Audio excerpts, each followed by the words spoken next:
There is a question which I asked last week on my Facebook page, and it generated serious political discussions. And the question was simple. Let me ask it here once again. Apart from Pauline Njoroge, that was my question. Apart from Pauline Njoroge, Anthony Kibagendi, and Richard Onyonka, who else do you think will dump Linda Wananchi before the next general election? Some people felt that I was becoming biased. But there are those who really understood the question. My question was simple. Can Kenyans change the way they vote?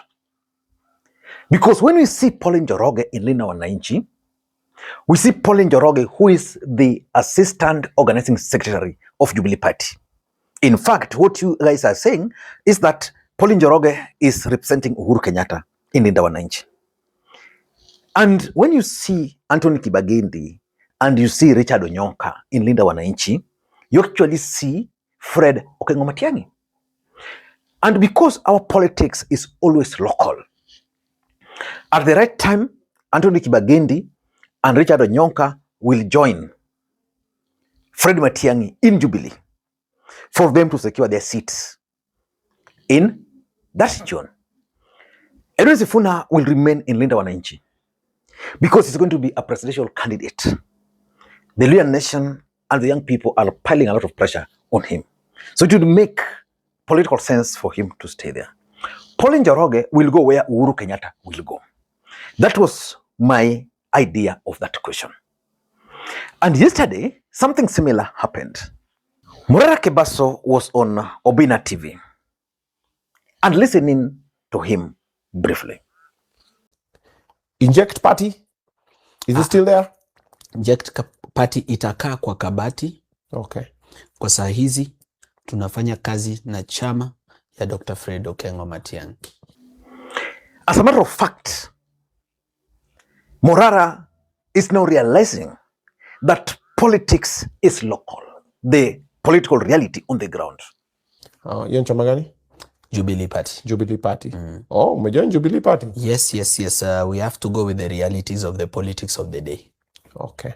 Pale Borabu, ama Nyamira County, ama Gusii region. Okay. Uwezi kutaja kitu ingine. And just like I keep on saying, politics is about two things. The interest and the betrayal. Huwezi taja inject? Ya, hapana, hiyo mambo watu hawawezi sikiza hiyo. So lazima ikuwe Jubilee. And you don't want to make people emotional. Because they won't even listen to the good message that you have. They won't even give you an opportunity to serve them. And you have good ideas. You don't see people will think that maybe you're a traitor because the same people you're fighting now you're working with. Ai, kwani si hata Matiang'i is working with the people he fought with. Yeah. But you're not Matiang'i. No, I'm just saying leaders fight. And then they agree. Okay. So yeah, I mean, if that was the rationale, then Gachagua should be complaining that he was arrested during Matiang'i's time, when Matiang'i was CS for Interior. But you see, the politics of the day is that they have to work together to get to a certain national goal. So we don't put any grudges. Nilisema mambo yenye nilisema. Pole, move on. Iliisha. Tuendelee. Fanyia watu wetu kazi. Morara Kebaso was at one point being pushed to run for the presidency of the Republic of Kenya. But there are those who felt that he betrayed the cause. And Morara also believes that he was actually betrayed.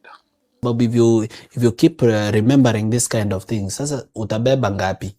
Itabidi ukue na bag ya grudges. For real? Mahali ukiwa na grudge unaweka. Sasa kama mi watu wamenikosea ni wengi, I would have already put a bag of grudges, but you move on quickly so that you're able to serve people. Okay. Because while you are serving people, wengine wanakutusi, wengine wanasema mambo mabaya. Na huyu anakutusi leo, anakusifu kesho. So they are quite unpredictable. Na huyu anakusifu leo, anakutusi kesho. Sasa you can't base your leadership based on what people are saying. Yeah. Just identify your vision, push towards it, look for like-minded people, fanya nao kazi. In this video today, I want to talk about why Morara Kebaso, of all the people, has finally decided to join Jubilee Party. Before we do that, in case you're watching this channel for the first time, please take a second or two, click that subscribe button so that next time we produce a video like this, YouTube will automatically notify you. And to the subscribers, I want to continue thanking you guys for your continued support. Because without that support, this channel cannot be where it is. Ladies and gentlemen, we need to understand Jubilee Party. Jubilee Party belongs to Uhuru Muigai Kenyatta. And Uhuru Kenyatta is the party leader. But there's Fred Matiang'i, who is going to be the presidential candidate under Jubilee Party.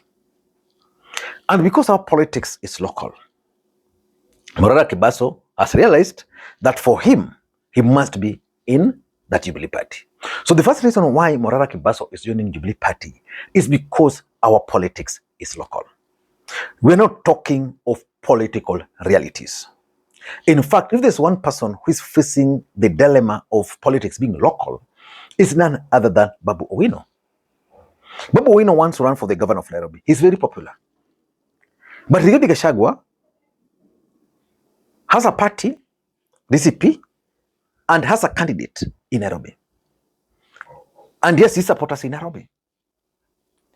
So if Rigathi were to sponsor a candidate in Nairobi today, those who are expected to vote for Babu, majority of them from the mountain, will vote for that Rigathi Gachagua's candidate. Babu Owino is expected to win the support of the Luo Nation. Currently, he's running a different direction from the Luo Nation. So he's facing that real political reality. I think Morara Kebaso went to the ground in the Gusii region, tried campaigning. He realized that there was a chance for him. But the challenge was the party. In fact, when he was telling people there, inject kwa hizo matanga, nobody was even bothering. They didn't even know what this guy was talking about. Because for them, wakona Matiang'i, wakona Sifuna, wakona these other guys. So the political reality that our politics is local is what has forced him. Number two, you see, Morara Kebaso was the face of the Gen Zs. But I think apart from Morara Kebaso and Kasmuel, the rest of the young people are yet to understand the political reality. And Morara still wants to ride on that Gen Z wave. So the question is, who are some of the candidates the Gen Zs are more inclined to? Maraga. Is Maraga a factor in the Gusii region? Because in an ideal situation, he would have leaned towards Maraga. Maraga is nowhere. Who else? Sifuna. Of course, he could have joined Sifuna if he were running in Nairobi. But again, in Nairobi, being a Kisii, which constituency? So those are the political realities, which meant he had to go back to the Gusii and pick his constituency where he was born. And now Matiang'i. The choice of Matiang'i is because Matiang'i is one of the candidates who are being proposed by the young people. Do you support Matiang'i because he hails from your tribe, or you support Matiang'i because he's competent? Matiang'i is very competent. Okay.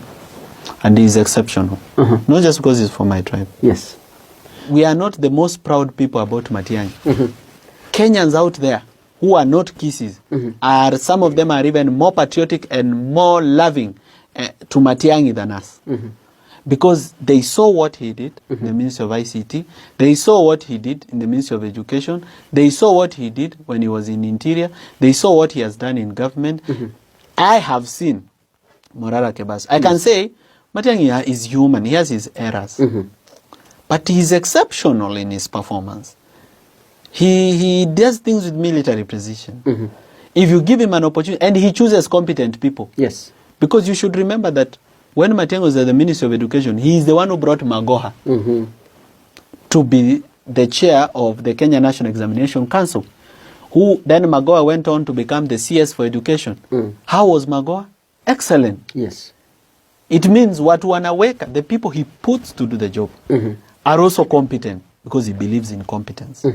So it's not even about Matiang'i being a Kisii. I'm happy that he's a Kisii. I'm excited that I'm his MP. That I'm even closer to him than the rest of Kenyans who love him.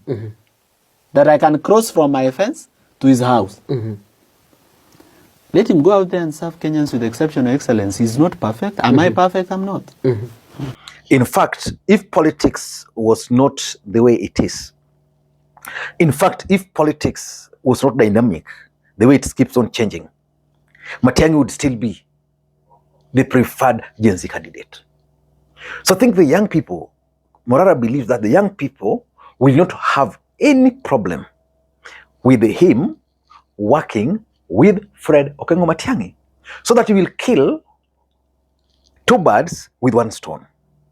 He will be able to join Parliament, and again, as a young person, Gen Z, the product of the June 25th protest. Number three, I think Morara has decided now to go to Matiang'i because of what we call political betrayal. You know, this is a man who risked.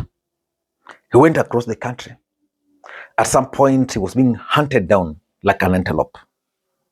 What did Kenyans do to him? Kenyans started branding him name. Kenyans failed to mentor him. Kenyans failed really to guide him. Because as a young person, he was prone to making mistakes here and there. So if you were to ask me, and this is my honest opinion, Morara felt that he's betrayed. And that's why every time you listen to him, there's a kind of bitterness in him. Probably he thought that right now he would be a presidential candidate. Of course, he could not be, because even our laws does not allow young people to run for the presidency. Most people don't even know that. There's the age limit. You must be 35. I think Morara is yet to hit that age. And lastly, Jubilee Party as part of the one-term movement. You see, at some point, Morara was being accused of, he's enabling the government. But now, Jubilee is not really hitting the government much, but is popular from where he is, and is also part of one term. So it means if you were to be a candidate on Jubilee ticket, he will not get that backlash. If he had joined William Ruto today, he would be getting backlash from the Gusii, backlash from these other one-term brigades. And I doubt if he would be able to manage it. So that could actually be one of the reasons why he opted for Jubilee. In fact, let us call a spade a spade. The biggest spade here is for Morara Kebaso to have a realistic chance of becoming a member of parliament. He had to make that move. I don't know what you think. That's my take. Until next time, this is Lee Makwiny. Bye-bye.